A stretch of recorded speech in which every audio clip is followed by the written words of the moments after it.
Então, eu queria agradecer ao professor Fabrício Assini. Eu fui aluno dele, né, num curso, e eu tenho muito orgulho, né, de a gente ter pessoas como você, né, Fabrício?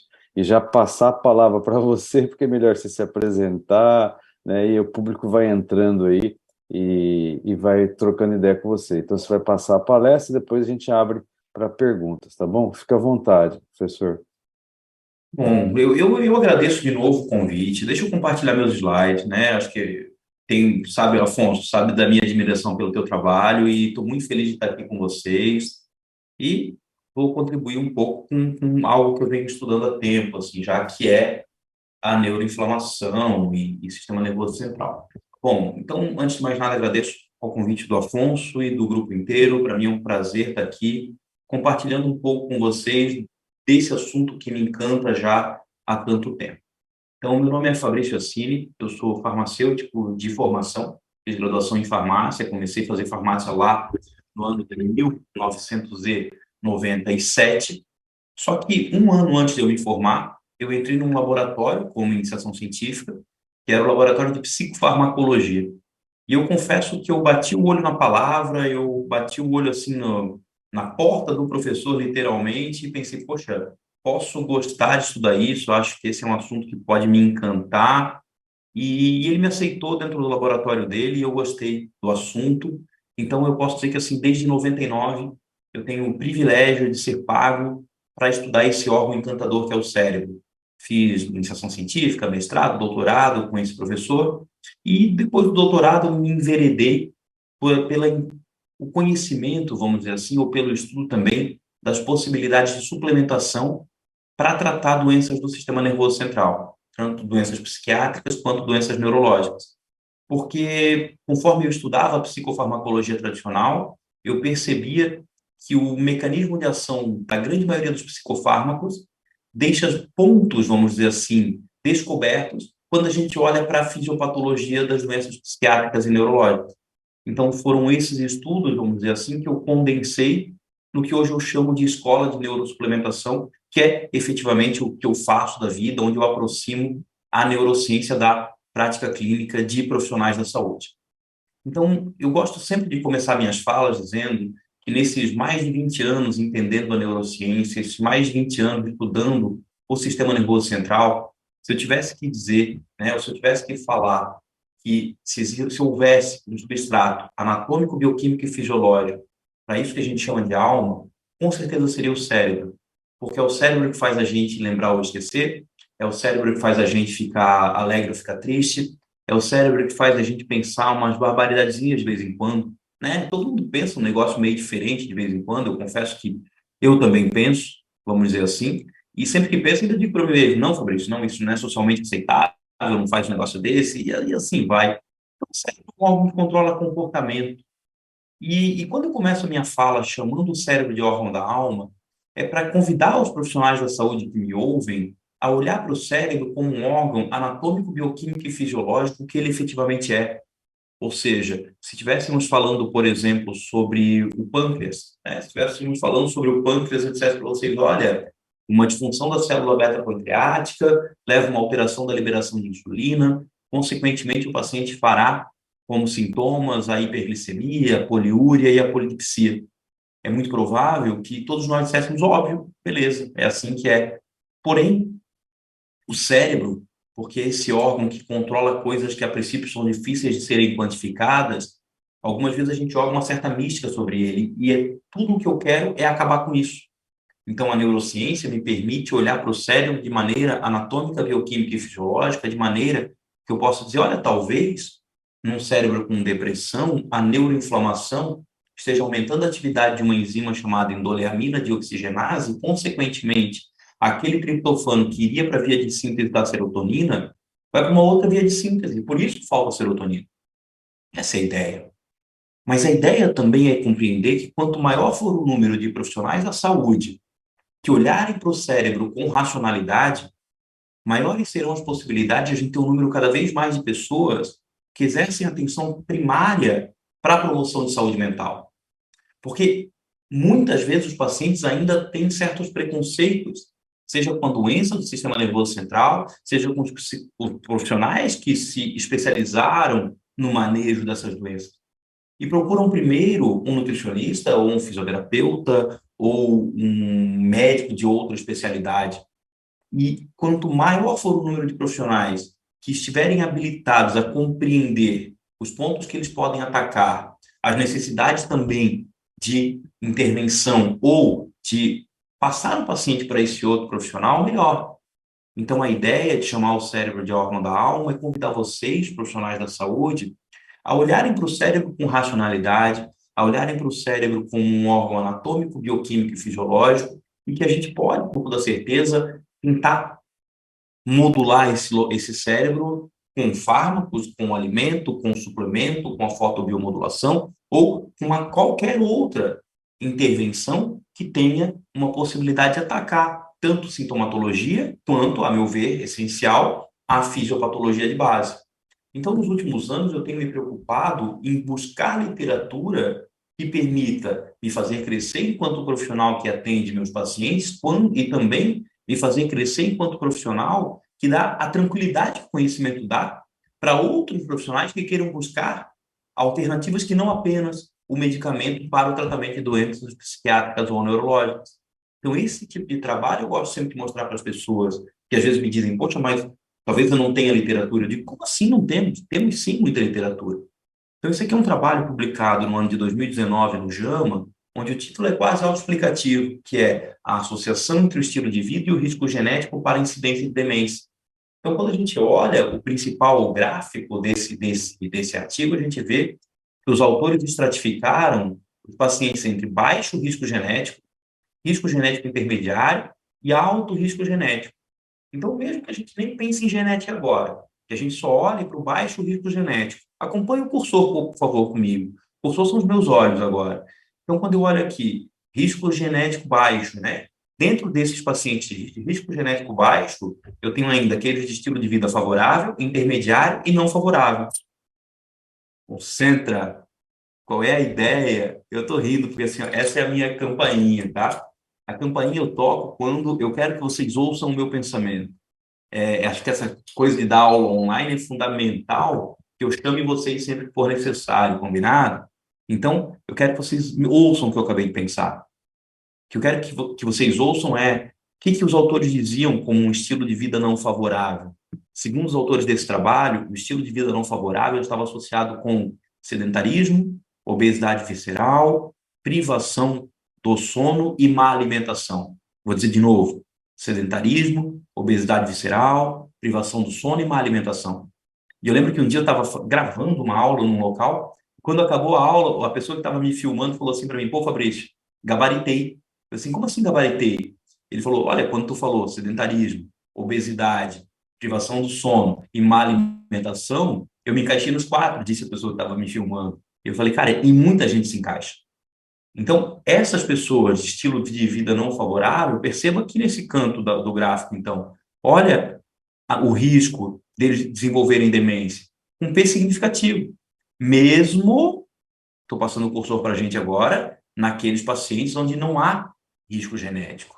Então, eu posso dizer para vocês que, embora a minha formação tenha sido na psicofarmacologia tradicional, quando eu faço uma crítica à ciência que me formou, a ciência que me formou, ela é muito focada, vamos dizer assim, no neurotransmissor, mas ela deixa de lado uma série de pontos importantes que contribuem para eventos significativos na fisiopatologia de base de uma série de doenças psiquiátricas e neurológicas.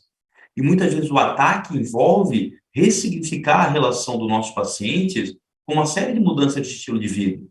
E por isso que eu digo que o objetivo da escola de neurosuplementação é mostrar para os profissionais que estão lá dentro o quê? As várias possibilidades que nós temos com o uso de suplemento para quê? Para promover a saúde mental. A possibilidade de alimentação também, com toda certeza. Né? Eu não quero também contribuir para que as pessoas passem a vida buscando só para cápsula. Olhar para a comida como um fator importante também para a geração de saúde mental. E para o suplemento, na hora em que eu precisar, atacar com um pouco mais de ênfase certa condição. Então, o objetivo da minha conversa com vocês é esse. O objetivo da minha conversa com vocês está agora escancarado no slide, é neuroinflamação. Então, quando o Afonso me convidou para fazer essa conversa com vocês, eu falei na hora que sim, quero com toda certeza. E aí estávamos lá pensando, poxa, mas vai falar sobre o quê? Sobre o que que eu vou falar e tal. Eu falei, olha, Afonso, deixa eu falar sobre neuroinflamação. Por quê? Porque a neuroinflamação, ela é algo que toca em maior ou menor grau, eu ouso dizer, em qualquer condição psiquiátrica ou neurológica. Se a gente abrir mesmo a neuroinflamação e colocar junto o estresse oxidativo, aí eu diria que isso vai tocar em algum ponto da fisiopatologia e, consequentemente, da sintomatologia de qualquer desordem neurológica ou psiquiátrica. Por isso que eu quis deixar esse slide aqui e que vocês olhem para ele, né? A neuroinflamação é a linha que conecta o estresse com a ansiedade, com a depressão, com os prejuízos cognitivos, com Alzheimer, com Parkinson, com a depressão, com a esquizofrenia, com a dependência de drogas.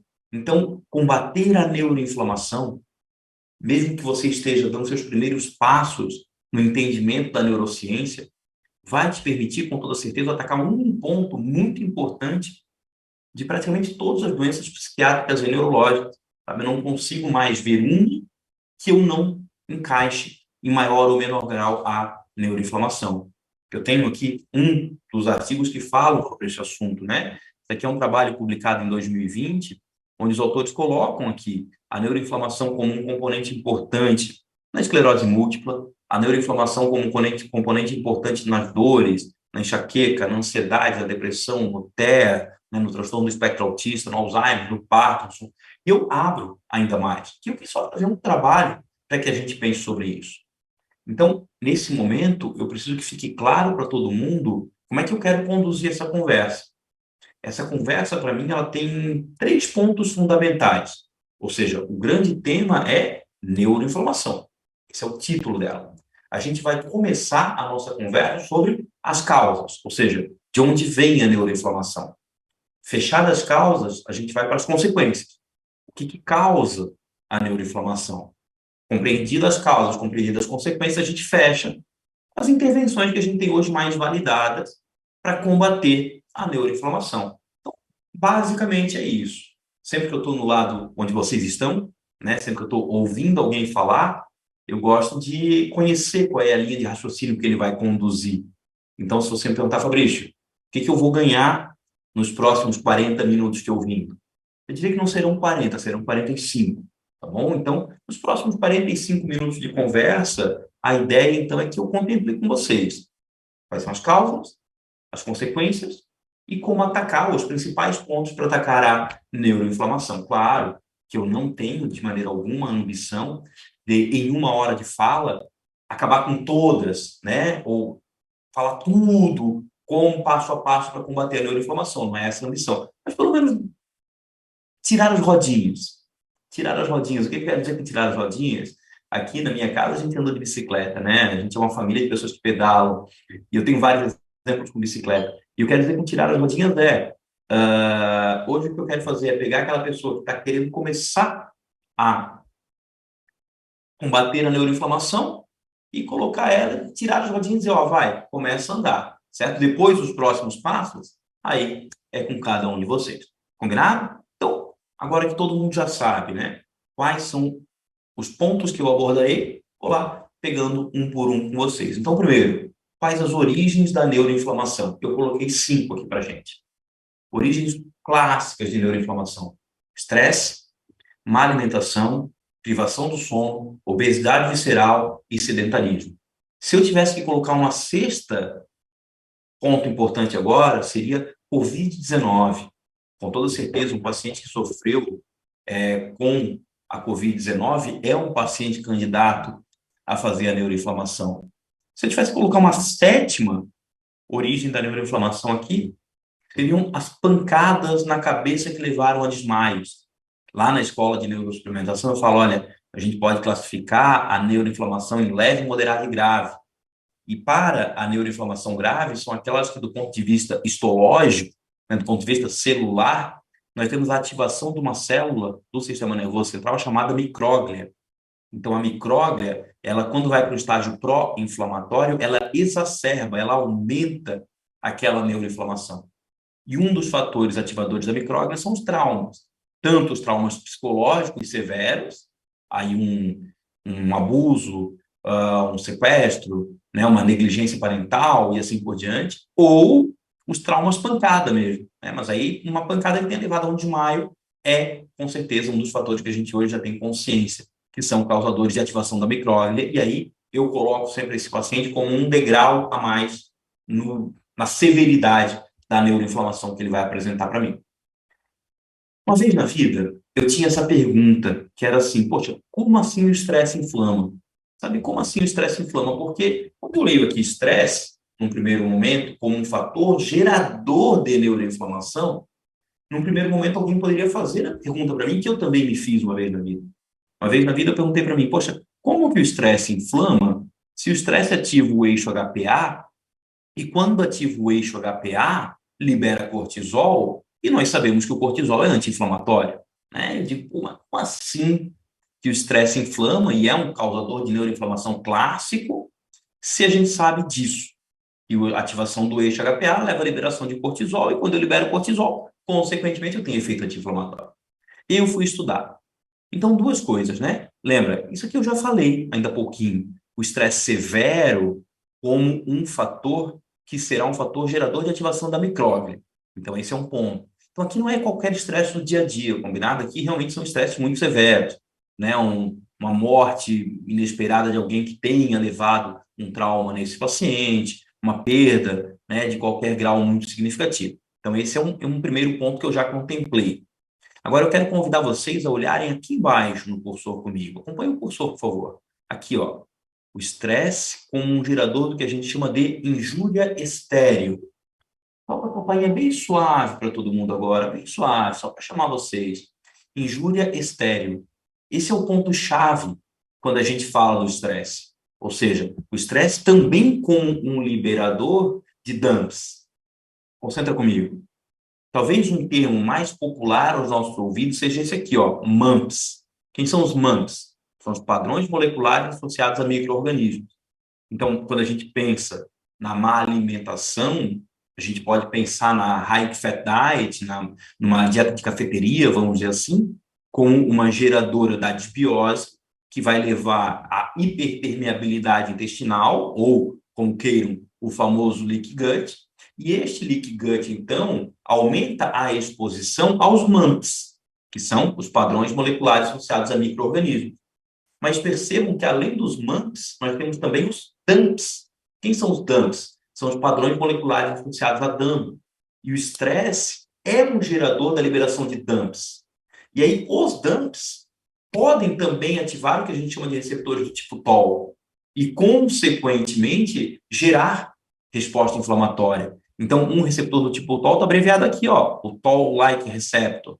Talvez a gente tenha alguns dos receptores do tipo TOL famosos. O mais famoso, pelo menos nas minhas leituras, é o Toll-like receptor 4, que é um receptor que, quando ativado, leva à ativação, acompanhando o cursor sempre, tá? Leva à ativação do fator de transcrição NF-κB e, consequentemente, a produção lá na frente de mediadores inflamatórios. Então, sim, estresse inflama, né? Então, o que eu fiz aqui foi só aumentar de tamanho a figura, tá bom? Ó, então, eu tinha a figura pequena aqui pra gente, e agora eu aumentei ela de tamanho. Estresse inflama por quê? Estresse inflama porque ele próprio, quando muito severo, pode ser um fator ativador de micróglia, ou ainda mais embaixo, porque ele promove a ativação de DAMPs. Nesta figura, está sendo mostrado apenas os DAMPs como um dos causadores da resistência aos corticoides. E aí, se eu tenho resistência ao efeito do cortisol, menos com menos dá mais. Eu perco o efeito anti-inflamatório e, consequentemente, aumento a probabilidade de neuroinflamação. Mas já existe uma literatura bem consistente, que eu, infelizmente, não trouxe o trabalho para a gente, que mostra que sim, que esses DAMPs também têm afinidade pelos receptores do tipo TOL e, consequentemente, vão fazer a liberação de mediadores inflamatórios. Esse é um outro trabalho que eu li na época em que estava respondendo essa pergunta, como estresse causador de inflamação, que ele me marcou muito mesmo, e eu quero que vocês ouçam o que eu estou pensando agora. Olha para essa imagem comigo, por favor, para a gente fechar essa história do estresse causando inflamação. O que nós temos aqui? Nós temos uma proteína de choque térmico que pode funcionar como um DAMP. em duas situações no plasma de um rato. Foi colocado na caixa do rato um pano com cheiro de morango. Colocaram lá na caixinha de moradia do rato um pano com cheiro de morango. O rato, obviamente, cheirou esse pano e liberou uma quantidade de dump. Está dizendo para mim, olha, ele não estressou nada, não liberou quase nada desse dump. Na segunda situação, foi colocado um pano com cheiro de furão. O furão é um predador natural do rato. E olha quanto desse dump esse rato liberou. Mas era um pano, senhoras e senhores, não era o próprio furão. Se eu me colocar no lugar desse rato, eu penso que ele pensou assim, poxa, ele cheirou o pano e pensou, poxa, tem cheiro de furão. Talvez esse furão venha daqui a pouco me matar, ou venha me bater. O que ele fez? Antecipação. Ele estressou. E aí eu pergunto, quantas vezes o estresse que nós aceitamos levar gera ansiedade por algo que ainda nem aconteceu e talvez nem vá acontecer? E isso acaba inflamando. Isso acontece com os nossos pacientes e acontece com a gente também, porque obviamente também somos seres humanos. Então, quem me conhece um pouco sabe que eu sou um cara que tenta, ao máximo que eu posso, não estressar. Eu sempre digo, não estresse por quê? Porque estresse inflama. Estresse inflama. Então, traduzindo, né, ou transformando esses últimos minutos de conversa numa frase com começo, meio e fim, quando há um tempo atrás eu me perguntei como assim estresse inflama, se eu sei que estresse ativa o eixo HPA, libera cortisol e o cortisol é anti-inflamatório. A resposta que a literatura me deu foi: estresse inflama porque o estresse severo pode ser um fator ativador de micróbio, mas que o estresse crônico prolongado também vai promover a liberação de DAMPs, que podem tanto promover a resistência aos efeitos do cortisol, quanto ativar receptores do tipo TOL e, consequentemente, eles próprios gerarem a liberação de mediadores inflamatórios através da liberação de quem? De DAMPs, com D de dano, padrão molecular associado a dano. Então, estresse é um fator gerador de neuroinflamação. Então, se eu quero combater a neuroinflamação, combater o estresse é fundamental. Outro fator gerador de neuroinflamação, desbiose, hiperpermeabilidade intestinal ou até mesmo a obesidade. E vários mediadores inflamatórios liberados desse tecido adiposo. Então, aqui eu tenho o quê? Eu tenho a High Fat Diet, como é abreviado na literatura científica, promovendo o quê? Tanto a ativação de receptores do tipo TOL, quanto contribuindo, vamos dizer assim, para o rompimento das tight junctions. Lembra de zonulina, ocludina, claudina, aquelas junções rígidas que nós temos entre as células do intestino e de outros órgãos também, e que no contexto do intestino, então, quando eu tenho essa lesão, eu aumento a permeabilidade do intestino a uma série de moléculas que estão presentes nessa luz intestinal, inclusive os pedaços de peptídeo bacteriano, e, consequentemente, contribuem para o quê? Para essa endotoxinemia metabólica, para a inflamação subclínica crônica periférica e, consequentemente, para a neuroinflamação. E aí eu já começo a antecipar as consequências, né? Essa neuroinflamação vai contribuir para a ansiedade, para a depressão, para a sensibilidade ao estresse, para alterações sociais, prejuízo de aprendizado e memória. E nada disso o psicotrópico ataca. Por isso que eu dizia para vocês no começo da conversa, de olha, no fim das contas, quando eu fiquei anos estudando a psicofarmacologia tradicional e depois comecei a observar as possibilidades de suplementação, as coisas ficaram muito óbvias na minha cabeça, de perceber que existem pontos onde o fármaco vai atacar e outros onde ele não vai. E a gente vai, obviamente, onde ele não tem essa oportunidade de ir. Então, continuando minha conversa com vocês, lembra onde é que eu estou? São 3 pontos na conversa. Causas, consequências e como atacar. Eu estou nas causas ainda, combinado? Então, uma outra causa de neuroinflamação que eu quero dizer é homocisteína. Concentra comigo, concentra comigo. Nesta imagem, esta sigla aqui abrevia o nome homocisteína. Então, a homocisteína, eu não quero criminalizá-la de forma alguma. A homocisteína é uma molécula importante tanto para garantir o funcionamento do ciclo do um carbono, que vai me fornecer grupamentos metil, não só para as reações de metilação, mas para a síntese de melatonina, para a síntese de noradrenalina, para uma série de funções. Como a homocisteína também faz parte do ciclo do folato.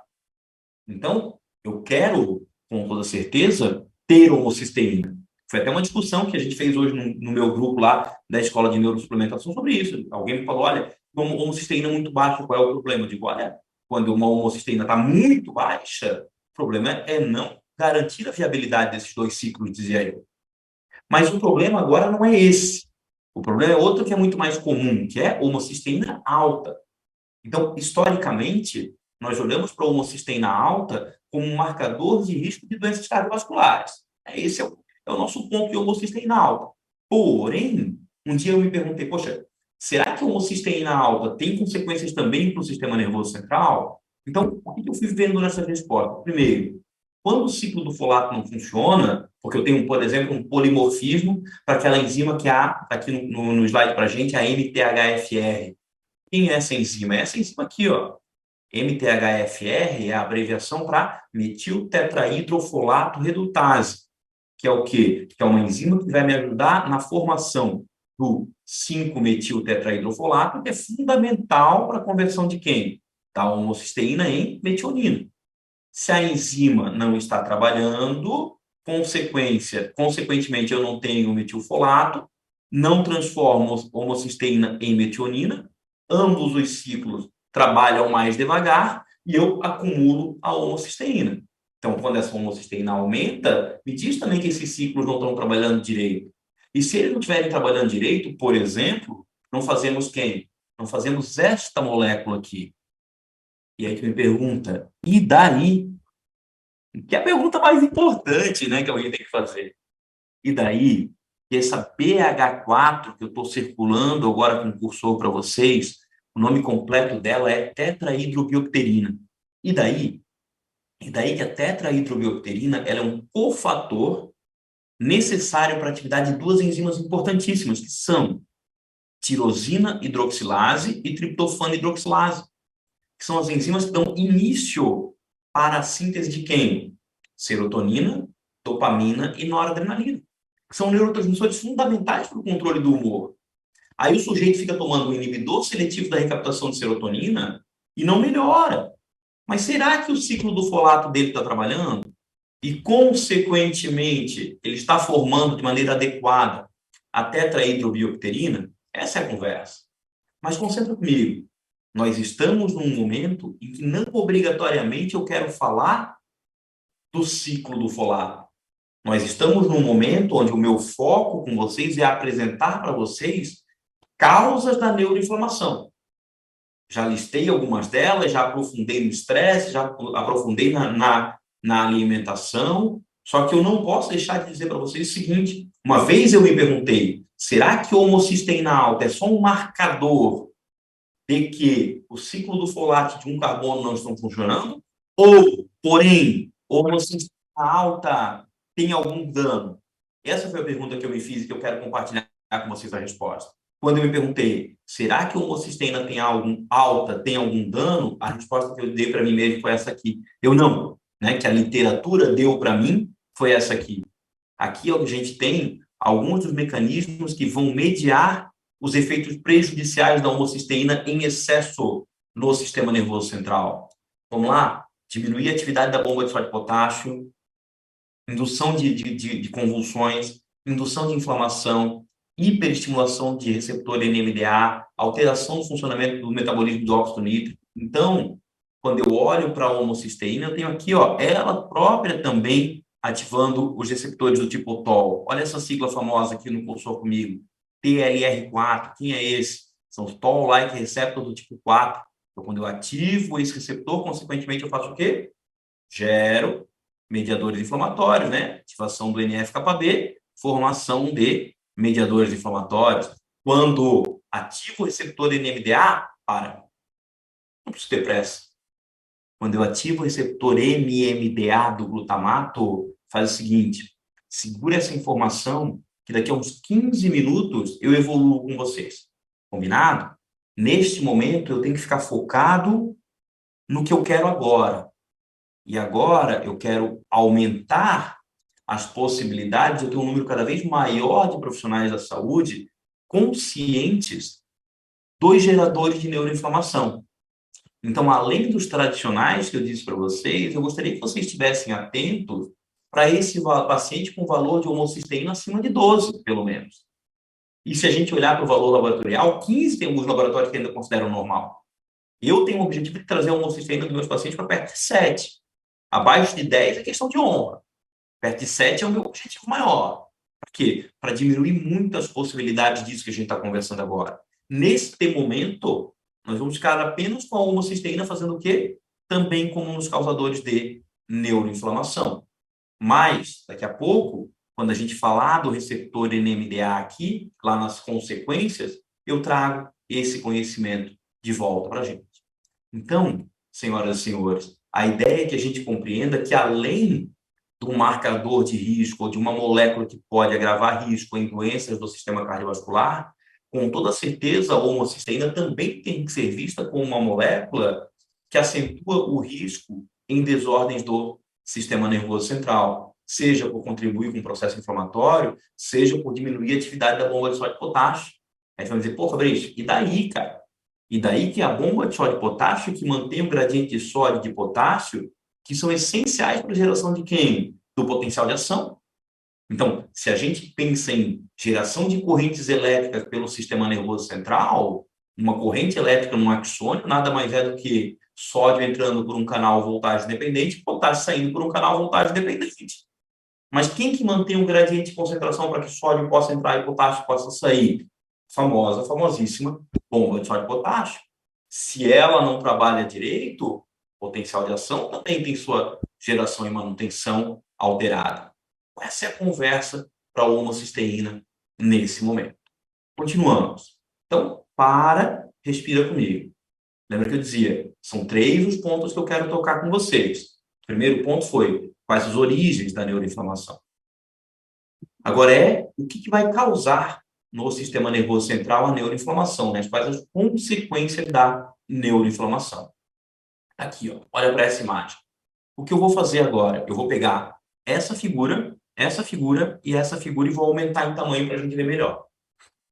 Combinado? Então, ó, aqui é essa aqui de tamanho maior. Depois eu tenho essa, depois eu tenho a outra. Combinado? Então, a citação está só no primeiro slide, porque a mesma figura, a única coisa que eu fiz foi cortar os quadradinhos menores para crescer em tamanho para que a gente possa ver melhor. Então, o que está nos guiando agora é essa pergunta aqui. Quais são as consequências da neuroinflamação? Lá vai. Primeira consequência está aqui, ó. É aquilo que eu dizia lá no primeiro slide para vocês. Lá no primeiro slide eu falava assim, olha, o que eu quero é que você comece a olhar para o cérebro como um órgão anatômico, bioquímico e fisiológico que ele realmente é, e comece a perceber que num cérebro inflamado, acompanhe o cursor comigo, e num cérebro inflamado, o processo inflamatório aumenta a atividade da endoleamina de oxigenase, e que, consequentemente, aquele triptofano que iria entrar na via de síntese da serotonina desvia de rota e entra na via de síntese da quinurenina. E, consequentemente, quando ele desvia de rota e entra em outra via, eu tenho menos triptofano para fazer serotonina. E menos serotonina, menos bem-estar. Só que no cérebro inflamado eu ainda tenho o aumento da atividade da enzima oxonitricosintase neuronal, que até certo ponto é bom, mas quando de maneira exagerada, diminui a biodisponibilidade de alguém que nós já falamos hoje, que era quem? A tetrahidrobiopterina. E, consequentemente, menos cofator para a atividade de quem? Daquelas 2 enzimas que eu dizia ainda há pouco, que é a triptofano hidroxilase, essa aqui é a tirosina hidroxilase, e a triptofano hidroxilase. E, consequentemente, menos serotonina, dopamina e noradrenalina. Então, senhoras e senhores, eu quero deixar a tranquilidade que o conhecimento fornece para vocês é que num cérebro inflamado eu tenho menos serotonina e bem-estar, dopamina e prazer, noradrenalina e alegria. Só que aí o paciente passa tomando um inibidor seletivo da recaptação de serotonina e uma vida à base de café preto e bolacha, água e sal. E na hora que esse sujeito passa uma vida à base de café preto, bolacha, água e sal, privado de sono, obeso sedentário, não tem antidepressivo que dê jeito. Não tem, porque a neuroinflamação não está sendo combatida. Por isso que eu escolhi falar sobre isso com vocês hoje, porque é um ponto que eu lembro que eu dizia, em maior ou menor grau, tocará em praticamente todas as condições neurológicas e psiquiátricas que eu conheço. Então, essa é a primeira consequência da neuroinflamação. Uma segunda consequência está aqui. O nome para esse slide seria assim, excitotoxicidade glutamatérgica. É isso. Eu não condeno o glutamato, eu acho um baita de um neurotransmissor, eu adoro o glutamato. O meu problema é o excesso de glutamato. O excesso de glutamato contribuirá para a excitotoxicidade glutamatérgica. Qual é o problema aqui? O problema é o seguinte, olha para o cursor comigo, tá? Você tem aqui um botão sináptico, isso aqui é um astrócito, e naturalmente capta o excesso de glutamato de volta para dentro dele. O problema é que, então, quando eu tenho um processo inflamatório acontecendo, a capacidade do astrócito colocar os transportadores para o glutamato na sua membrana é diminuída. E esse glutamato acaba ficando muito tempo aqui. Aí tu me pergunta, Fabrício, qual é o problema disso? O problema disso é que o glutamato ele liga em vários receptores, mas um receptor importante chama-se receptor NMDA. NMDA, é N-metil-D-aspartato, o nome do receptor, mas dane-se o nome completo dele. É a sigla, NMDA. O receptor NMDA é um canal iônico por onde entra cálcio. Em condições fisiológicas, bem legal. O cálcio entra, é um sinalizador celular, gera uma despolarização, a resposta é enviada para frente. Agora, qual é o problema do excesso de cálcio no ambiente intracelular? O excesso de cálcio no ambiente intracelular gera estresse oxidativo.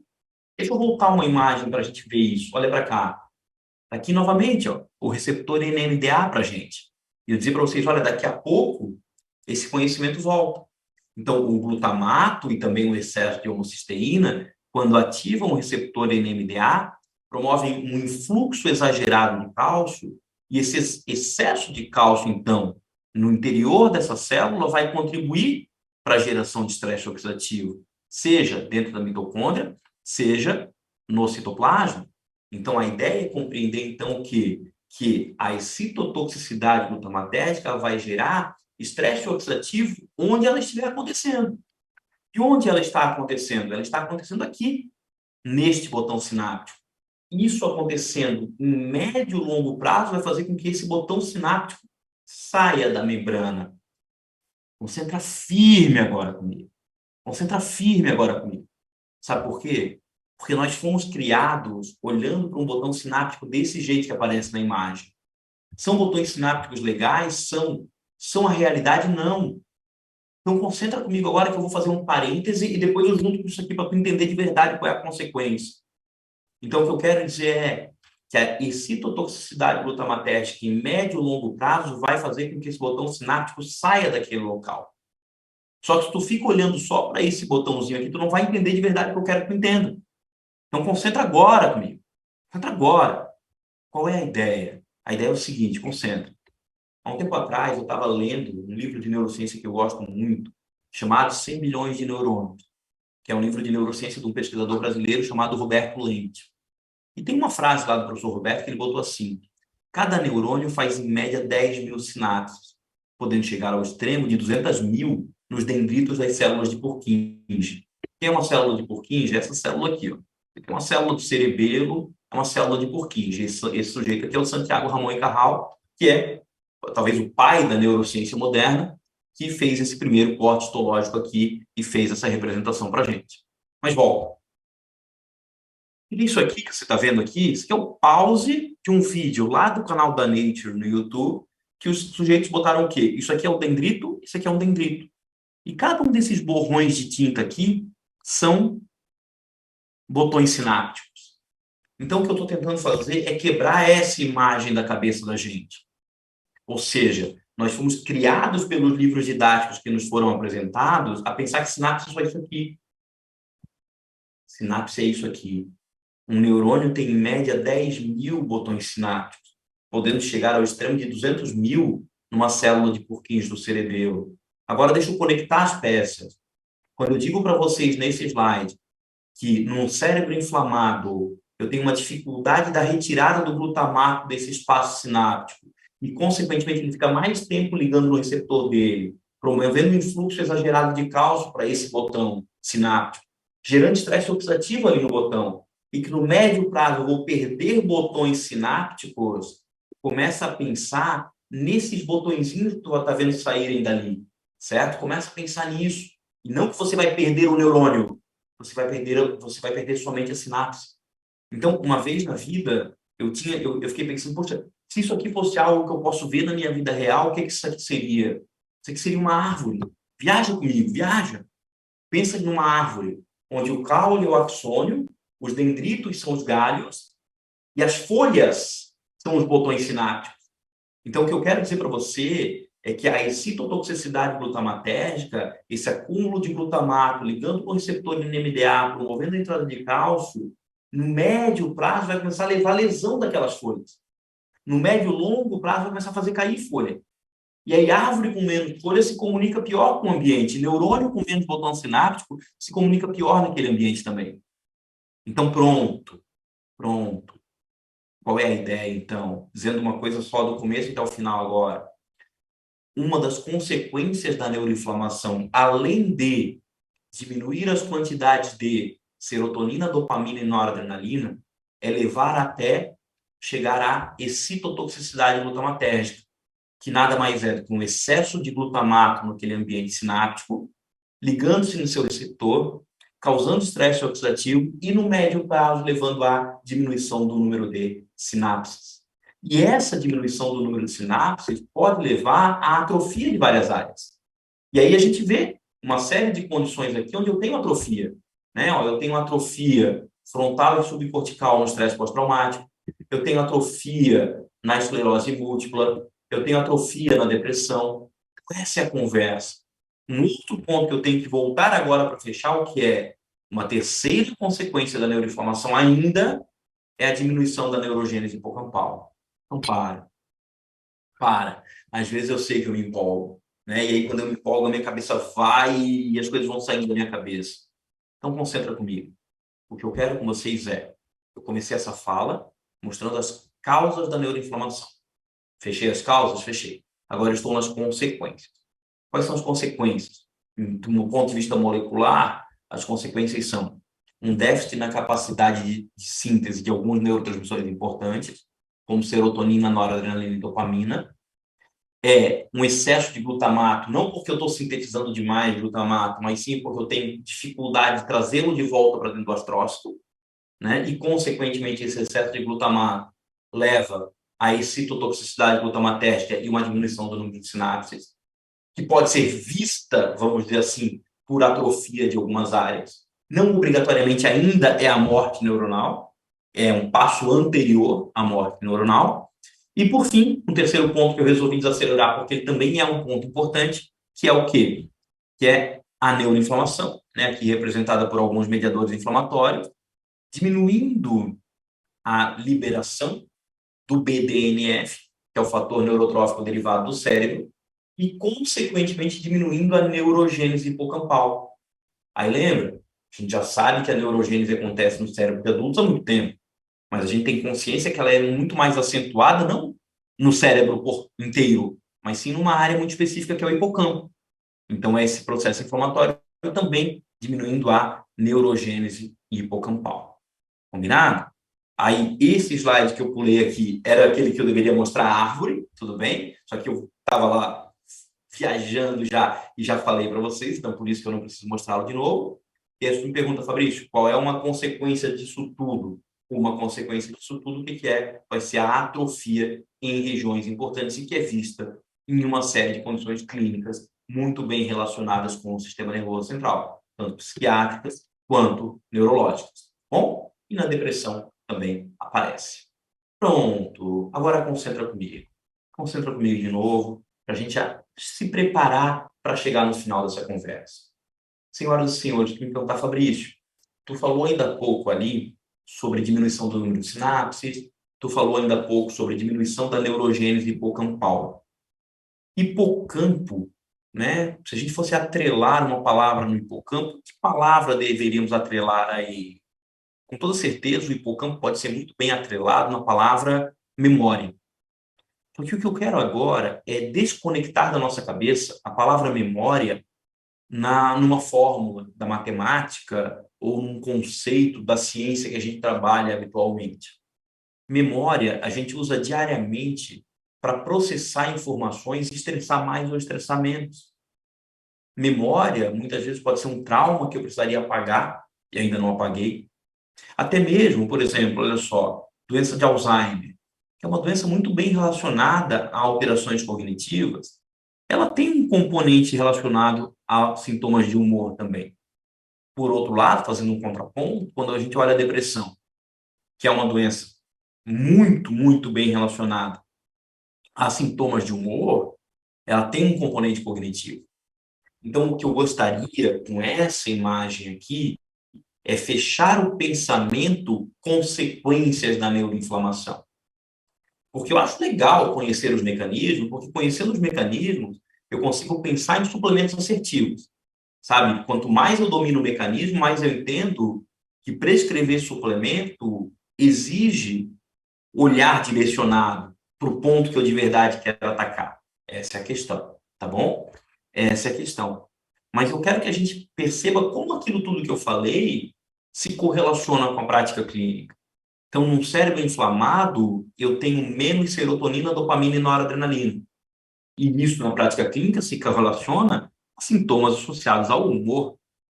Mas num cérebro inflamado, eu tenho diminuição do número de sinapses, diminuição do neurogênese hipocampal. E, consequentemente, isso se correlaciona muito também a sintomas cognitivos. Mas aí, toco a campainha devagar e com respeito aos ouvidos de vocês, mas chama atenção agora.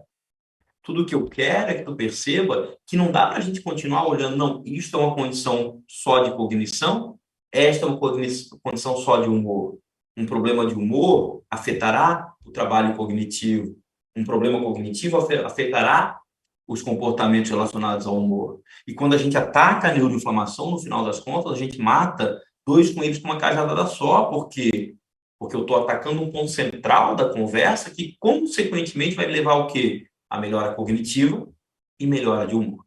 Essa é a questão. E aí, se você me pergunta, Fabrício, como eu faço isso? A gente chega no terceiro ponto da minha conversa com vocês. Lembra? Quando eu comecei, eu pedi, olha, eu quero uma hora para falar, e está chegando o final dessa hora. Eu lembro que eu dizia para vocês, ó, a gente vai dividir em 3 partes, causas, consequências e como atacar. Chegou a hora, ou seja, como é que eu vou atacar esse processo inteiro? Bom, primeiro de tudo, eu quero que vocês olhem para cá. Senhoras e senhores, sempre que eu sou convidado para fazer uma fala curta para um grupo de pessoas, eu gosto muito de deixar claro quais são os pontos que eu estou abordando e quais são os pontos que eu não estou abordando. Então, isso aqui é uma figura que eu fiz há um tempo atrás. Eu não fiz, na verdade, eu fiz o rascunho dela no papel e quem fez foi a designer que trabalha comigo, né? Eu botei no papel e falei, Camila, faz para mim, por favor. E a Camila fez essa imagem aqui. Então, o que eu quero deixar muito claro para todos é, a gente é acostumado a olhar na nossa prática clínica para os sintomas das doenças do sistema nervoso central. E aí, o que eu quero estimular vocês a compreender é o seguinte, por exemplo, uma alteração de foco, ela pode ser um sintoma do TDAH, mas ela também pode estar presente na depressão. Claro que sim. E todo suplemento que eu pensar para foco no TDAH também servirá na depressão, se é sintoma. Sabe? Se é sintoma.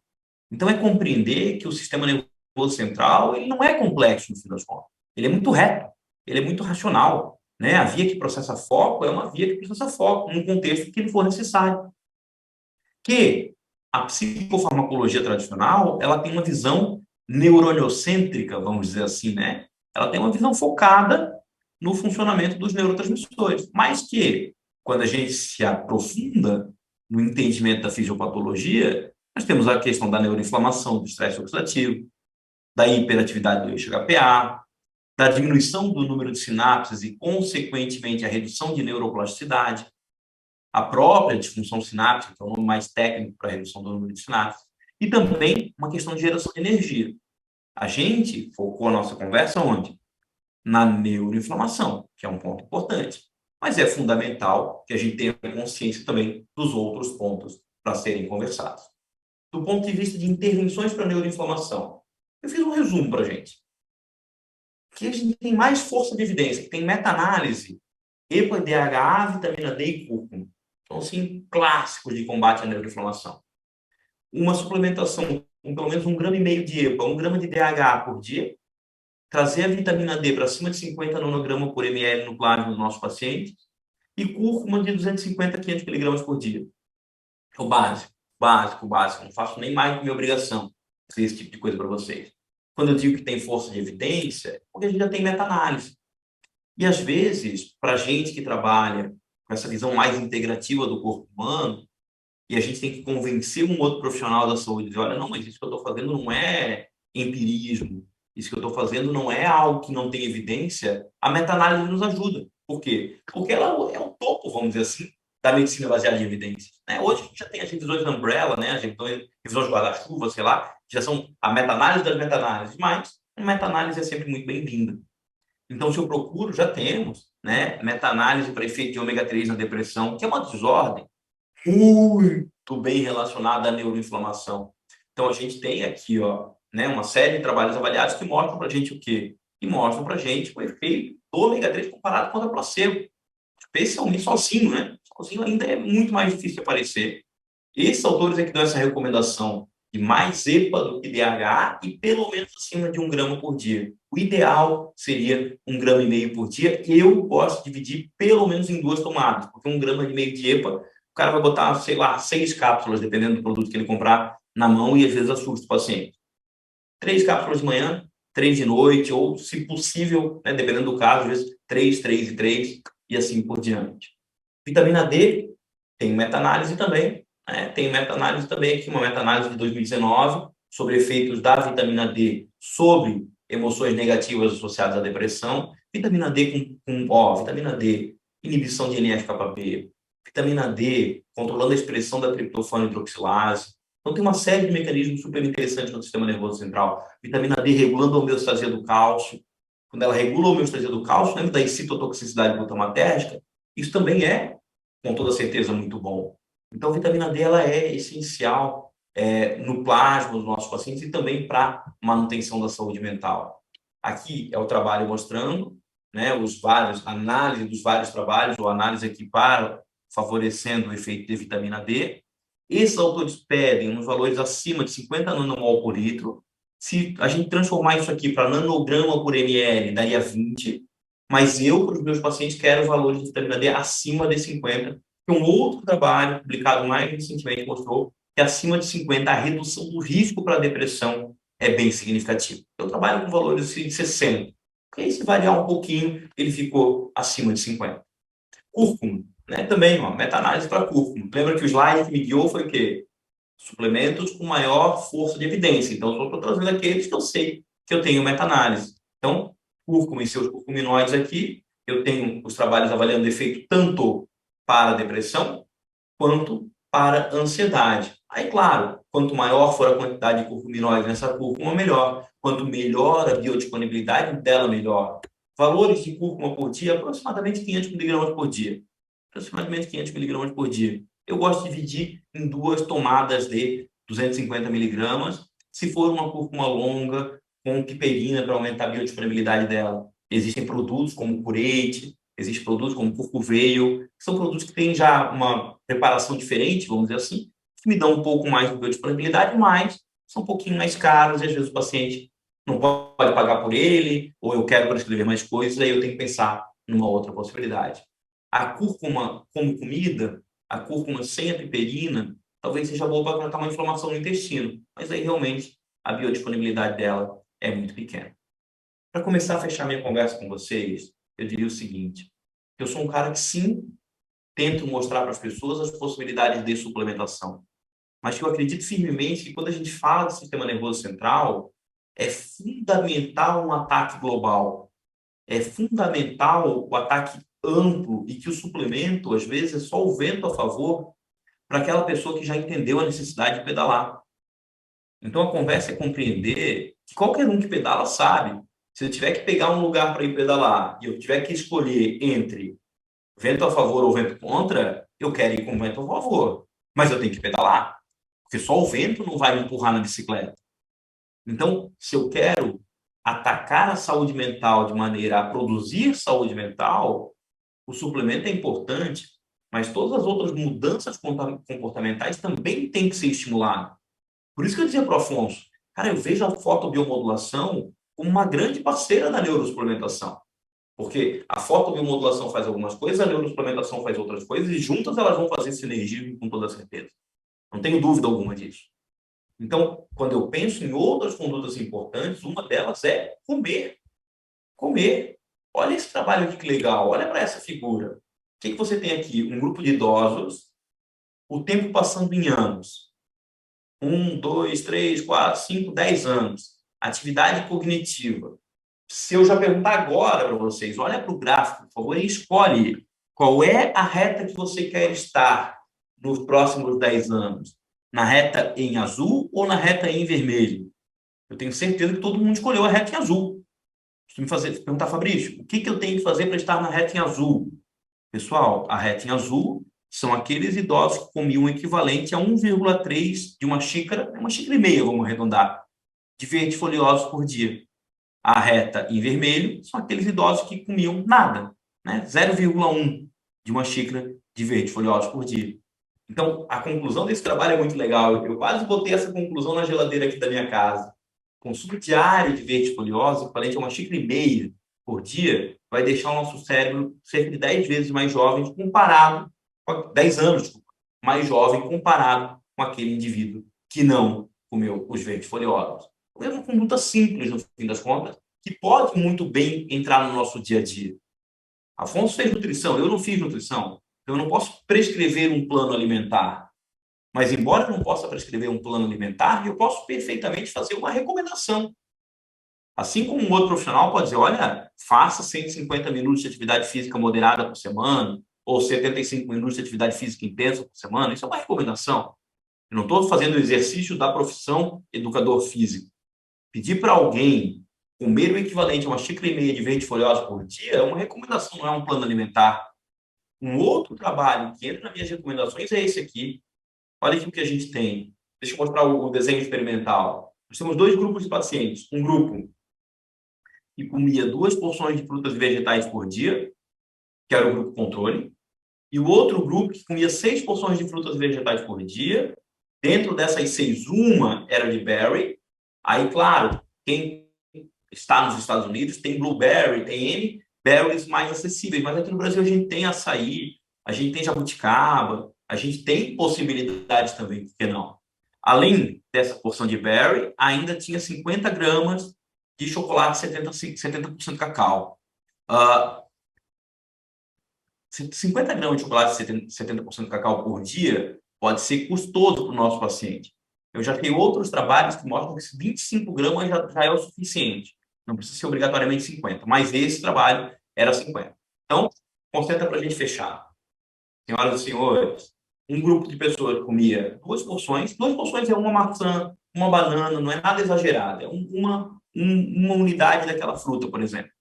E o outro 6 porções, sendo uma de berry e 50 gramas de chocolate, 50% cacau. O que eles viram no final das contas? Eu tenho aqui os preços significativos aqui, ó, e no cantinho para gente. Eu já olhei para essa figura aqui e traduzi aqui. Ó. Esse trabalho mostrou 6 porções de frutas e vegetais por dia, sendo uma de berry, mais 50 gramas de chocolate, 70% cacau, por 2 meses, exerceram efeito significativo sobre saúde mental, bem-estar, fadiga e energia. E não obrigatoriamente o paciente que já tem uma doença instaurada, mas se a gente sair por aí perguntando para as pessoas, o senhor ou a senhora querem, a partir de janeiro de 2023, mais saúde mental, bem-estar e fadiga e energia, ou combate à fadiga, né? E mais energia, acredito que boa parte das pessoas vão dizer para a gente que sim. Como é que tem que fazer isso? Tá ali, ó. Não é muito além disso. O suplemento pode vir para dar um upgrade, por que não? Mas junto, essas mudanças alimentares, elas são fundamentais.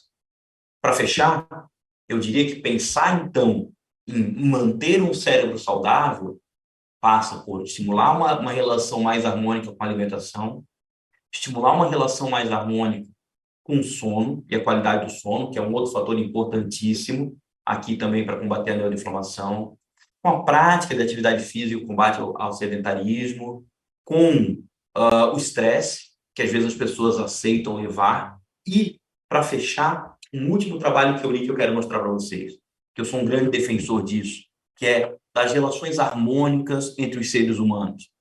Então, no fim das contas, seria tão fácil se a gente entendesse que a maneira como a gente se relaciona com as pessoas é terapêutico ou não, dependendo desse relacionamento.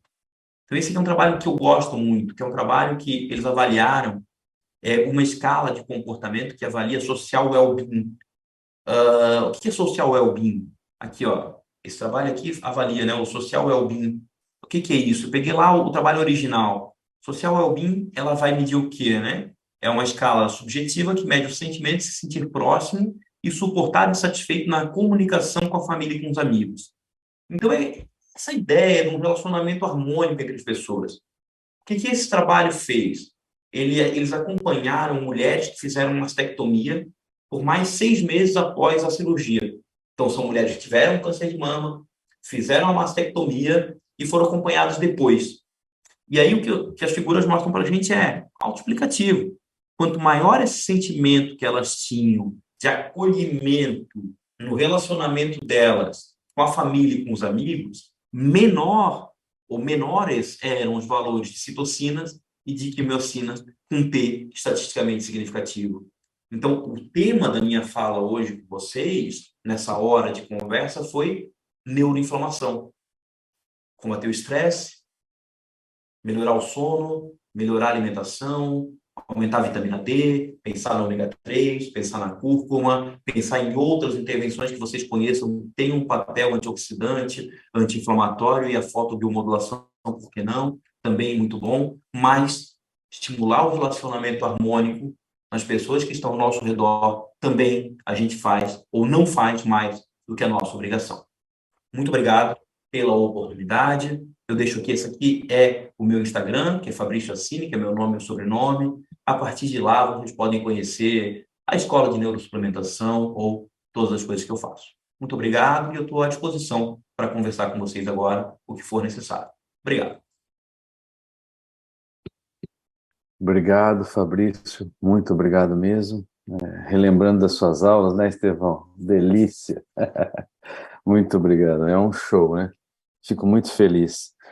Acabei passando um artigo para você que nós demoramos para publicar, justamente corroborando ao que você explicou sobre o BH4. Então, eu passei aí a microfisioterapia, a terapia manual evolutiva, ela deu um resultado bom em cima da BDNF, acompanhamos mulheres, né? Duplo cego randomizado, e eu acho interessante também você saber disso aí. É um resultado bem, assim, para nós foi uma descoberta, a gente não imaginava que tivesse resultado assim, né? E queria abrir, então, se você permitir, as pessoas, acho que fazerem aí algumas perguntas, pode ser, Fabrício? Estou aberto, estou tranquilo, pode ser sim, sem problema. Eu acho que já tem algumas no chat aí. Deixa eu ver, então. Boa noite, Fabrício. Boa noite. Meu nome é Luziane, sou de Minas Gerais. Boa noite, Luziane. Pode perguntar, fica à vontade. Hoje uma pessoa questionou-me a respeito do uso da vitamina C, da vitamina D, de uma forma mais contínua, no qual o nefrologista suspendeu devido à concentração de cálculos renais. Eu até havia dito a ela sobre a questão da absorção do cálcio através da vitamina, né, da vitamina D. Eu gostaria que você nos esclarecesse melhor a respeito. Luziane, para mim, vitamina D é objetivo de valor plasmático. Essa é a grande questão, né? Então, eu me sinto muito confortável em manter um valor de vitamina D nos meus pacientes entre 60 e 90 nanograma por ml no plasma. Deu. Essa é a minha grande questão. São os valores que eu trabalho. Eu não trabalho com valores maiores do que esse, porque não é da minha prática, não é da necessidade dos meus pacientes, tá bom?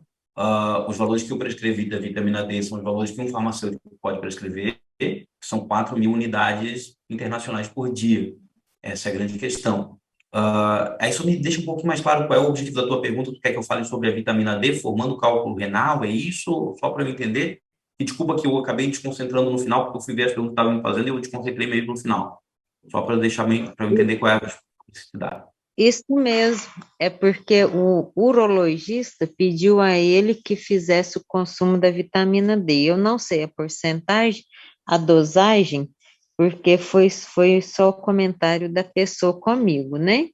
Mas que aí ele vinha tendo uma série de crises de cálculos E aí o nefrologista suspendeu, disse a ele que uma das primeiras coisas que ele deveria fazer era suspender o uso da vitamina D. Eu imaginei que fosse por isso, pela A absorção relação de do cálcio. metabolismo do cálcio, né? Sim, sim. Agora tem que Isso. ver qual é o Ele valor de vitamina D que respondeu está. a pessoa foi isso. Ah, entendi. A grande questão toda nesse paciente, Luziane, é como é que eu acompanharia ele, né? Tem que ver qual é o valor de vitamina D que ele tem no plasma, se existe uma real necessidade de manter, de não manter. Então, não é exatamente a minha prática rim, tá bom? Porque eu trabalho com o cérebro. Mas se fosse paciente meu, eu iria dizer, olha, tá, qual é o valor de vitamina D que ele tem no plasma? Tu sabe esse valor para a gente poder continuar a conversa? Porque se é um valor muito alto, realmente é bom parar um pouco para fazer trabalho, né? E provavelmente foi isso que o nefrologista viu.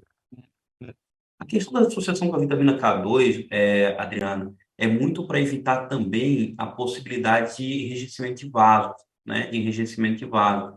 Então, tem gente que... Vou dizer uma coisa muito séria, Adriana. Às vezes as coisas entram na moda, né? Às vezes as coisas entram na moda.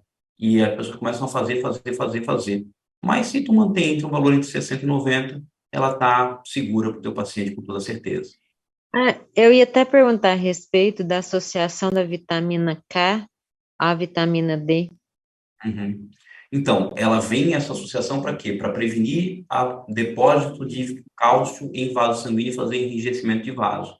Então, Pois então talvez o que houve também com esta pessoa foi isso, ele consumia vitamina D e não consumia vitamina K, ocorrendo esse acúmulo nos rins, será que não? Não pode, possível. não tem nexo? Eu acho que a primeira coisa que tu tem que saber, Luziane, para continuar a conversa bem continuada com o paciente, com outro profissional e contigo mesmo, é qual é o valor de vitamina D que ele tinha no plasma. Essa é a Aham. Essa é a primeira questão essencial para que essa conversa possa continuar com um fluxo bem correto e consciente, sem muita especulação e muito mais com consciência do que tem que ser pensado mesmo. Meu marido não gosta de aulas online, mas eu estou amando, porque assim, eu estou interagindo muito e eu percebo que tem uma interação e um conhecimento muito amplo no qual eu não tinha essa absorção na época da faculdade. Adorei sua aula. Obrigado, obrigado. Eu acho que a aula online permite isso, né? Cada um está no seu lugar. Hoje é dia 19 de dezembro. Eu diria que ninguém me tiraria de casa hoje para dar aula se não fosse online, entendeu? No dia 19 de dezembro eu não iria para lugar nenhum do mundo para dar aula, só na minha casa mesmo, porque quando acabar eu estou em casa. Tá bom? Legal, legal. Faz parte, né, das coisas. E eu acho que assim, só para fechar essa história da vitamina D, os últimos anos. Professor, só um Oi, segundinho. fala. Pessoal, quem for fazer pergunta em vídeo, por favor, ative a câmera para o professor saber com quem ele está falando, fazendo favor. Oh, Tá fico feliz. bem? Ó, Thalia Luziane, seja bem-vindo. Desculpa, gente. Bem É tranquilo. porque É, normalmente as aulas eles pedem para deixar a câmera desligada. não, mas tá tudo certo. Muito bom te ver. Em resumo, eu acho que, Luziane, só para fechar o pensamento, eu acho que duas coisas legais da pandemia foram essa questão do online, não é legal, né, mas que aconteceu na pandemia do online e das pessoas cada vez mais vendo a necessidade de cuidar da saúde de maneira completa, né, geral, ampla, e entender que rico de verdade é quem tem saúde, né, que quem tem saúde, quem está pronto para o que deve é. Obrigado, Luziane, pela pergunta e pelos comentários. Obrigada a você. Valeu. Tem uma pergunta do Diogo aqui no chat, Fabrício, sobre o polimorfismo do THFR. Eu achei lá atrás, está aqui, vamos lá. Um polimorfismo no MTHFR é necessário somente a suplementação de metilfolato para regular o ciclo? Existe alguma outra suplementação que atue nesse polimorfismo específico? Diogo, quando a gente olha para aquele ciclo que a gente está vendo lá, que a gente viu lá, ali a gente tem com toda certeza o papel de vitamina de complexo B como um todo, né? Eu tenho B3, B6, B9, B12, mas aí também não pode descartar a B1 e a B2. Tem papel de magnésio, tem papel de vitamina D. Dependendo da quantidade de homocisteína, pode ser necessário a suplementação um pouquinho de betaína, um pouquinho de S-adenosilmetionina. Então, eu diria assim, não, Diogo, não é somente o metilfolato, especialmente num paciente que tenha polimorfismo para MTHFR. Dando uma resposta rápida, né? seria pensar no complexo B como um todo, pelo menos mais zinco e um pouquinho de cobre, porque zinco durante muito tempo vai depletar cobre, seria importante também. Magnésio, uma outra possibilidade ali. Aí, esse seria o básico do básico. E aí, daria para pensar também um pouco de betaína, se a homocistina estiver muito alta, e, por que não, um pouco de hexadenosilmetionina num outro momento, Diogo. Então, O que seria uma dosagem segura para o zinco? O cobre, quer dizer. Zinco 25 miligramas por dia, e eu não suplementaria cobre de bobeira, tudo bem? Então, assim, vamos lá, eu começo sempre com zinco 25 miligramas e deixo no máximo uns 2 meses, até ali ele está bem seguro. Depois o cobre, se eu bem me lembro, vai ser uns 5 miligramas, Luziane, mas é bom sempre confirmar, tá bom? Essa eu não lembro de cabeça, eu não vou te dizer. Então, sendo gravado, eu quero deixar muito claro, eu não lembro de cabeça a dose do cobre, por isso eu não quero que ela seja usada pelo que eu falei. Combinado? Tá bom? Eu acho que o bom da aula gravada também é deixar muito claro o que foi dito e o que não foi dito. Eu prefiro que vocês procurem e confirmem a dose ideal de cobre, porque eu não lembro lá de cabeça. Eu estou num momento da vida que eu não quero lembrar coisas que eu não preciso lembrar de cabeça. A dose de cobre eu não lembro, eu prefiro não dizer. Combinado? Magnésio teria que ser o trionato? Adriano, sinceramente, magnésio é o que o paciente pode pagar, Adriano, sabe? Então, mais uma vez, tem coisas que entram na moda porque entram na moda. Então, se a gente for procurar na literatura, nós temos um trabalho com animais, mostrando que tem uma maior biodisponibilidade de magnésio e trionato no sistema nervoso central. Temos um trabalho com humano, mas às vezes ele é muito mais caro do que o magnésio quelado. Então, com todo respeito, Adriana, para mim o melhor magnésio é o magnésio que meu paciente pode pagar. E um magnésio de um excelente custo-benefício chama-se magnésio quelado, que tem uma biodisponibilidade interessante, não tem um perfil de efeitos adversos tão significativo quanto um cloreto de magnésio e faz efeito. Porque não obrigatoriamente, certo? Não obrigatoriamente a gente vai ter só o magnésio nessa prescrição. Rodolfo já contribuiu ali, ó. Vitor também já contribuiu, tá bom?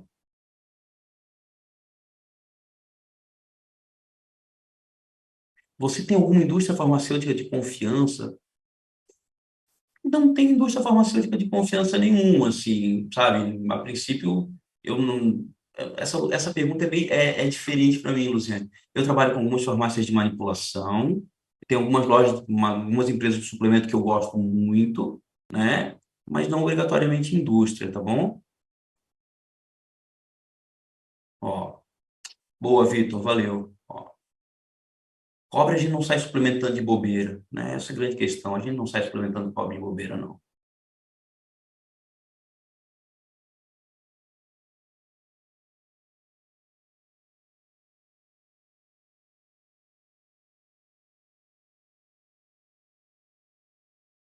Pessoal, mais alguma pergunta?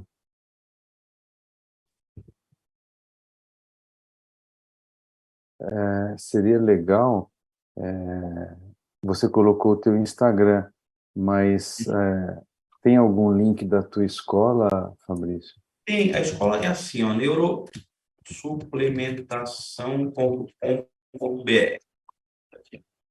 Essa lá é o link para a escola. Quem quiser conhecer como é que é, agora a gente não está com inscrições abertas, a gente vai abrir inscrições em fevereiro, mas lá já dá para entender tudo como é que funciona e tudo que tem e o que não tem, assim. Perfeito. Porque no meu caso, você elucidou dúvidas que nós, pelo menos fisioterapeutas, e mesmo eu sendo nutricionista, a gente não aprende nada disso na faculdade, né? Então, eu aconselho vivamente todo mundo se inscrever aí na nova turma de fevereiro, porque realmente mudou minha vida, né? A maneira de interpretar, a maneira de entender psicotrópico, ansiolítico, um monte de prescrição, um monte de análise, e muito bacana. Então, eu só tenho novamente a agradecer pela tua vida, pela tua disponibilidade, pela tua capacidade, e muito obrigado. Espero a gente poder fazer vários tipos de live, aulas juntos, né? No ano que vem. Só que eu vi a Ana abrindo a câmera ali. Oi, Ana, beleza? Tudo bom? Beleza. Estevão também estava por ali, tá lá o Estevão. Boa noite, Estevão. Valeu. Afonso, eu que agradeço, cara. Curso do professor. Excelente. Oh, valeu. Eu que agradeço a possibilidade, né? Estou vendo o pessoal aqui, acho que isso é muito bom. E aquilo que eu te falei, dia que quiser eu venho, é só convidar. E apareceu uma pergunta agora que eu posso compartilhar antes de fazer minha despedida. Ela mandou só para mim, mas eu falo para todo mundo, tá bom? A pergunta foi assim: quais as estratégias de mindset para os novos hábitos de seus pacientes? Olha, para mim, formar hábito, Adriana, é compreender que o cérebro, a princípio, não quer nada que seja difícil. Essa é a grande questão. Ou seja, vamos pensar, né? A gente está aí quase em janeiro e todo mundo pensando em formar novos hábitos em janeiro, espero, né? E o grande segredo é compreender que o cérebro, a princípio, se for muito difícil de comer, ele não vai fazer não, sabe? Ele não vai fazer não. Então, tem que começar mais tranquilo. Eu te dou um exemplo, Adriano. Te dou um exemplo para chegar no que eu quero, tudo bem? Por exemplo, assim, ano passado, eu ainda não estava, mas ano passado, dia 23 de dezembro, eu quebrei a clavícula. Quebrei a clavícula. Estava pegando onda, quebrei a clavícula e estava de clavícula quebrada. Beleza. Aí, em resumo, assim que fui liberado para começar a me mexer um pouquinho, fui fazer bicicleta ergométrica. Que para mim nunca houve nada mais chato do que fazer bicicleta ergométrica, sabe? Aí eu digo, meu Deus, cara, a única coisa que eu posso fazer é tal da bicicleta ergométrica, mas meu corpo precisava de movimento, assim, eu sou um cara que gosta de mexer. Aí eu usei do que eu vou te dizer agora, ou seja, como é que eu vou fazer a minha cabeça gostar de bicicleta ergométrica? Primeiro, eu botei música no meu ouvido. Segundo, eu comecei fazendo 20 minutos. Porque se eu fosse fazer 45, eu não ia ficar, porque ia ser muito chato. E o cérebro, ele precisa desse ser um objetivo que desafie, mas não tanto. Pensa no jogo de videogame, cara. A primeira fase sempre é fácil. Mas não é fácil a ponto de tu achar que é muito fácil. Ela é fácil a ponto de tu passar para a segunda. Entendeu? Então, é uma coisa que, a princípio, ele sabe muito de neurociência. Para quê? Para fazer o quê? Tu gostar, continuar brincando e o próximo desafio. Então, como formar hábito? Compreender que o cérebro, ele quer ser desafiado, mas não tanto. Entende a conversa? Ou seja, eu vou fazer alguma coisa, mas não obrigatoriamente que seja tão difícil que me faça desistir já de primeira. Então eu comecei lá, fonezinho de ouvido, 20 minutos. Depois foi para 25, depois para 30, 35, quando eu vi eu fazer 40. Sabe, quando eu vi fazer 40. Mas eu comecei bem devagar. Eu acho que essa é a maior dica que eu posso dar sobre como o cérebro funciona para começar a formar hábito, entendeu? Vai. Por exemplo, eu quero acordar às 5 horas da manhã todo dia, porque um dia alguém me falou que é bom acordar às 5 horas da manhã, tudo bem? Pô, beleza. Mas tu nunca acordou às 5 horas da manhã, entendeu? Tu é a pessoa que acorda às 7h30. Talvez tu botar teu despertador para acordar às 5 horas da manhã, no começo, 2 dias tu vai acordar, no terceiro tu já não vai mais não. Minha dica para ti, cara, começa a acordar 15 para as 7. Sabe? Vai devagar, até chegar lá, entendeu? Até chegar lá. Isso é a grande questão da formação de hábito. Por exemplo, eu fiz Covid uma vez, nas épocas do Covid lá, e depois de uns 6 meses eu estava fazendo brain fog, eu estava fazendo síndrome do Covid longo, com certeza. Tudo bem, de certeza absoluta. Aí eu digo, porra, tenho que estimular minha cognição. Tenho que estimular minha cognição, tenho que estimular minha cognição, porque eu não me reconhecia. Eu digo, meu Deus, eu sou tá horrível, tá feia a coisa mesmo. Aí eu digo, vou fazer uma coisa. Comecei a fazer cópias. Comecei a fazer cópia. Só que aí, eu pensei, o que eu vou copiar? Né? Aí eu falei, cara, vou pegar um livro de farmacologia. Eu falei, não. Por quê? Porque além de ser fácil, tem que ter o sentimento do dever cumprido no final. Então eu copiava o quê? Poesia. Por quê? Porque na época da escola eu gostava de poesia. Eu gostava do João Carlos de Melo Neto, do Manuel Bandeira, eu gostava, achava legal. Tudo bem? Nem sou um poeta de forma alguma, mas eu gostava. Entendeu? Então eu fui lá, aquelas poesias, vamos embora para Passárgada, não sei o que a gente fazia lá na literatura, eu copiava. E por que poesia? Porque poesia é pequeno, tem começo, meio e fim. E no final eu dizia, parabéns, Fabrício, você atingiu o seu objetivo. Então, tem que ser fácil no começo e tem que ser fiável de ser executado para ele te dar o reforço no final. Tudo bem? Para ele te dar o reforço no final. Porque um hábito, Adriana, é gatilho, comportamento, recompensa. Assim que tu forma um hábito. Gatilho, comportamento, recompensa. Que é o PIN do celular. PIN. Esse é o gatilho. Qual é o comportamento? Chequei a notificação. Qual é a recompensa? Dever cumprido. Opa, não devo nada para ninguém. Dopamina no núcleo accumbens, eu faço de novo. Tudo bem? Qual que é o gatilho? O coraçãozinho do Instagram, né? Qual que é o comportamento? Checar que alguém deu uma curtida, qual é a recompensa? Ou estão reconhecendo o meu trabalho, e aí tu fica viciado nessa porcaria, entende? Então, essa questão do hábito é não ser tão desafiante assim de começo, ter uma recompensa no final. Ter uma recompensa no final, uma sensação de que eu fiz, eu consegui. Cara, não tem erro. Coisa vai, entendeu? Coisa vai. Fechou? Perfeito, maravilha. E eu Valeu, acho que o gatilho, às vezes, é o conhecimento, né? Se você joga para o teu paciente o que você está fazendo e também mostra para ele, às vezes de uma forma super lúdica, você consegue despertar esse gatilho e aí você consegue o trabalho contínuo, né? E mútuo, que é o mais importante. Ou assim, também, pensando em gatilhos, a gente está, quando eu começo a ter consciência dos mecanismos de formação do hábito, eu começo a ter uma melhor autopercepção, vamos dizer assim, quais são os gatilhos que estão levando meus hábitos ruins, né? Porque, por exemplo, eu estou numa cruzada comigo mesmo para me livrar do celular, sabe? Não é que eu não vou mais mexer no celular, porque, cara, na vida que a gente vive hoje, como vocês não é possível eu não ter celular. Mas eu já percebi que, cara, eu não preciso ter essa relação tão grande com ele. Eu posso ter uma relação mais harmônica, deixar ele um pouco mais longe de mim, talvez demorar mais um pouco para ver de manhã, sabe? Chegar um momento que eu não respondo mais, e assim por diante. Então, quais são os gatilhos que me levam a querer mexer nele? Ah, peraí, quando eu acordo eu já quero mexer? Isso me faz bem ou me faz mal? Talvez me faça mal, então eu vou começar a não fazer, né? O que é um gatilho que me faz querer mexer nele? É notificação? Cara, meu celular não toca. Ele não toca, ele não faz barulho no celular. Não faz barulho e não brilha a tela. Por quê? Porque eu não quero estar aqui, daqui a pouco eu vejo um barulhinho. Por quê? Porque eu já sei que eu sou aquele cara que eu fico angustiado se tem notificação. Eu preciso estar sempre limpinho. Tudo bem? Eu preciso estar sempre tudo limpinho. Mesmo que seja só um kkk e um blá blá blá lá do grupo de WhatsApp de bobagem dos meus amigos. Entendeu? Porque vamos ser justos, pessoal. O WhatsApp é assim. De vez em quando acontece alguma coisa que presta. O resto é só bobagem. Sabe? Só bobagem. Então é isso, cara. Então é muito isso. É ter consciência e ficar atento. E aí isso vale para um monte de outras coisas, né? A gente pode chegar lá na dependência de drogas, se quiser. Do sujeito que, opa, começa a entender que quando ele entra no mercado, ele já começa a salivar só de olhar para a geladeira da cerveja. O amigão, isso é um baita de um gatilho de antecipação. Tá ficando dependente, meu querido. Tá ficando dependente, vamos começar a rever. Sabe? Então é isso, é entender o cérebro e começar a pensar diferente. Sabe? Começar a pensar diferente. A tua pergunta era Muito muito bacana, obrigada. não dava para fazer em segredo, tudo bem? Eu tive que falar para todo Não. mundo. Tá bom? Tava aqui só para Muito mim, não dava. obrigada. Fechou? É isso, tô aí, tá? Obrigado. Ah, a Laurene estava ali também. Cadê a Laurene? Tô te vendo, Laurene. Tava aí também, legal. Laurene também é minha aluna. Bem legal. Tá aqui, tá aqui, tá aqui, tá aqui. Legal. Legal, legal, legal. Fiquei feliz.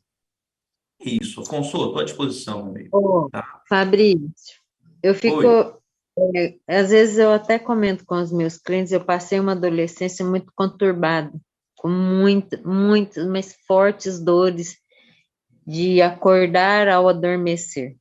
Então, eu considerava até uma hipocondríaca. Então, eu tinha uma disfunção temporomandibular, no qual nenhum médico, na ocasião, fizeram um diagnóstico. Ao ir para a faculdade, comecei a investir nos estudos, investigar o que seria essa dor de cabeça que irradiava por todo o corpo e descobri que era alteração, né, uma disfunção. E eu fiz o tratamento, que deu certo, e o dia que eu acordei, primeiro dia que eu acordei sem dor, eu prometi para mim mesmo que nada e nem ninguém iria me estressar. E assim eu vivo. Então, hoje eu atendo os meus clientes, eu tento ser o mais zen possível, tento manter a minha calma. Às vezes alguma pessoa faz alguma coisa que me faz raiva, eu sei que eu vou ter o gatilho, que é o apertamento dentário. Isso é involuntário, quando percebe, já fez o apertamento, e com essa brincadeira eu perdi 4 molares por fratura. Eu tive 4 molares fraturados pela raiz, ou seja, perdi.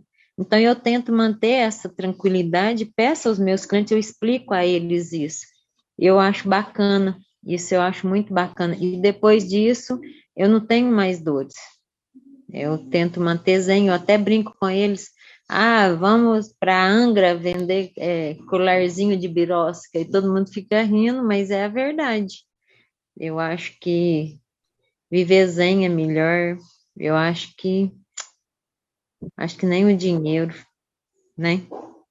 Com certeza, Luciano. Eu acho que assim, ó, é fundamental, só para fechar esse nosso momento, que a gente estimule as pessoas a se relacionar diferente com o estresse, né? Eu diria que assim, já foi chique chamar alguém de workaholic. Uma vez as pessoas vendiam até curso para tu só dormir 2 horas por dia e trabalhar as outras 22, né? Hoje eu acho que se um maluco oferecer um curso desse, a gente cai de pau em cima dele, porque a gente já entendeu o papel do sono, né? Ninguém mais tem coragem de vender um negócio desse. Mas eu acho que a gente tem que fazer uma transição entre já não estamos mais chiques, está estressado, mas a gente ainda tolera muito fácil estar estressado, né? Uma vez veio uma frase na minha cabeça que era assim: o estresse é o cigarro do século XXI. Eu falei para mim mesmo. E por que eu falei que o estresse era o cigarro do século XXI? Porque primeiro eu acho que hoje morre mais gente de estresse do que de fumar cigarro. E segundo, porque eu queria que as pessoas fizessem essa transição. Uma vez achavam chique fumar, depois aceitavam com muita facilidade fumar, e hoje ninguém mais aceita ninguém fumando. Se tu tiver algum lugar que alguém acende um cigarro do teu lado, tu já vai olhar de cara feia para essa pessoa, né? E o que eu queria que a gente fizesse é a mesma coisa, Luciano, com o estresse. Ou seja, a gente já parou de achar chique estar estressado, mas a gente ainda aceita com muita facilidade estar estressado, sabe? A gente ainda aceita muito fácil, assim, uma pessoa fala pra gente, tô estressado, blá, blá, blá, e fala, é normal. Eu digo, não obrigatoriamente é normal. Márcia, paciente com 10 anos com déficit de atenção, quais suplementos ajudam? Márcia, essa é uma resposta que dura entre 4 e 8 horas, tudo bem, Márcia? Tá bom? Então, assim, é uma resposta muito ambiciosa, né? É uma para um momento agora, mas eu não vou te deixar na mão, tudo bem? Eu diria o seguinte, Márcia, o grande segredo é compreender, tu ainda está aí, Márcia, mas o grande segredo é compreender que o TDAH, vamos dizer assim, se eu fosse resumir ele numa frase, eu diria assim, o TDAH ele é causado por um déficit de dopamina em áreas frontais, subcorticais e cerebelares do sistema nervoso central. Por isso que, teoricamente, o tratamento tradicional chama-se Ritalina, que é o metilfenidato, que aumenta as quantidades de dopamina na fenda sináptica. Então, qualquer suplementação que aumente dopamina é muito bem-vinda para quê? Para aliviar sintoma. Aí tu pode pensar na Bacopa Monieri, tu pode pensar na Alpina Galanga, tu pode pensar na tirosina e assim por diante. Só que o que eu sempre digo lá na escola é, cara, se tu acha que tratar o TDAH de maneira integrativa é só suplementar Bacopa Monieri, cafeína, teanina e Alpina Galanga, você está trocando 6 por meia dúzia. Ou seja, tá lá o Estevão dizendo que ele já está cansado de ouvir essa conversa, né, Estevão? O que é a conversa? É compreender o seguinte, cara, isso é trocar uma molécula vendida na farmácia por um suplemento vendido numa farmácia de manipulação. É só aliviar sintoma. A pergunta é, o que está causando a falta de dopamina no cérebro com TDAH, Márcio? E aí a resposta é estresse oxidativo. E aí o grande segredo cara, pega o que o Alfonso já falou para vocês de combate ao estresse oxidativo e vai, sabe? Vai pensar em combater o estresse oxidativo da melhor maneira que tu pensar, sabe, que tu puder. Eu gosto de lembrar sempre do fator de transcrição NRF2, a gente tem a quercetina, a gente tem o sulforafano, a gente pode pensar na vitamina A, vitamina E, vitamina C, né, que é um bom trio de vitaminas aqui para combater estresse oxidativo. Então, acho que o segredo é pensa em 2 focos de suplementação agora. Um, que combate o estresse oxidativo e a neuroinflamação, um pouco mais de ênfase no estresse oxidativo e aumente dopamina. Seria o ponto, aí especialmente para uma criança de 10 anos. Especialmente para uma criança de 10 anos, com toda certeza. Tá bom? Pelo menos para não te deixar sem nada hoje de noite antes de dormir, tá?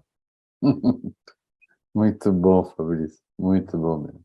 Queria reiterar meus agradecimentos, né? E esperando revê-lo em breve, Fabrício. E fico muito feliz de você ter aceito o nosso convite e que a gente possa continuar, então, alimentando nossa alma, transformando vidas através dessas pessoas, né, do tipo do Fabrício aí, que nós estamos aí para ajudar, né, outras pessoas que sofrem e temos esse privilégio de ter tido essa aula extraordinária com esse conhecimento aí infindável. Obrigado, Fabrício. Um grande abraço. Obrigado a todo mundo também, né? Acho que é todo mundo. Boa noite, pessoal. Valeu, fiquem bem. Até a próxima.